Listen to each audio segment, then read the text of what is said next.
Bonjour à tous, c'est Zimbabwe et on se retrouve aujourd'hui pour le 27 août. Aujourd'hui, nous allons parler de la guerre la plus rapide du monde, le bombardement de Zanzibar, donc du 27 août 1896 de 9h02 à 9h40. Bon, qu'est-ce que c'est que ce délire? Bon, en gros, Zanzibar, donc c'est un petit archipel au large enfin juste à l'est de la Tanzanie, qui était une colonie britannique. Et du coup, on avait un sultan, voilà, c'était Hamad ibn Touani, donc qui était pro-anglais, donc là pour l'instant ça allait bien, sauf qu'il est mort et c'est son frère qui est arrivé au pouvoir. Et lui, il était totalement anti-anglais. Les Anglais ne l'aimaient pas non plus. Sauf que pour que le sultan devienne sultan, et ben en fait, il fallait avoir l'accord britannique. Sauf que lui ne l'avait pas. Du coup, les Britanniques, ils ont demandé enfin, ils ont imposé un ultimatum. Lui, en fait, il s'est juste barricadé dans son palais pendant l'ultimatum. Du coup, l'ultimatum c'est fini à 9h02. Du coup, les Anglais, ils ont bombardé le palais.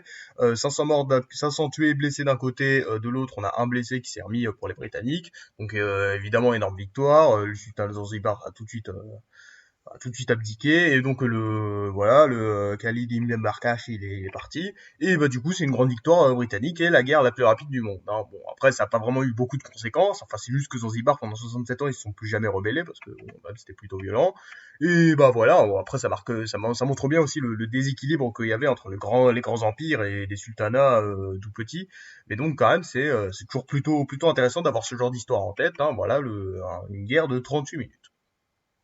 Aujourd'hui, c'est aussi l'anniversaire d'une bataille peut-être pas très connue, mais auquel la France a participé, la bataille de Castelbar, donc le 27 août 1798, hein, qui se déroule dans le cadre de la rébellion irlandaise de 1798.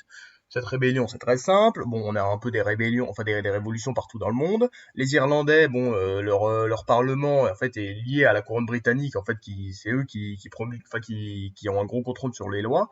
Du coup, ils en ont marre et en fait les nationalistes irlandais décident de s'allier donc avec l'Église catholique, hein, parce que les catholiques aussi ils se font pas du tout respecter par la couronne britannique, hein.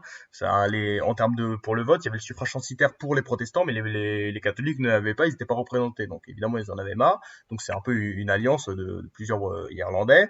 Et aussi on a les Français qui ont mené une petite expédition à la République française, voilà, qui a rapporté un petit millier d'hommes. Et donc on a eu cette bataille contre les Anglais, et donc c'est une grande victoire franco-irlandaise, hein, évidemment, voilà, donc tranquillement alors qu'ils étaient inférieurs en nombre, donc c'est super bien. En plus la bataille a été surnommée course de Castelbar pour se moquer de la vitesse et la distance que les Anglais parcoururent dans leur fuite. Donc ça c'est plutôt marrant.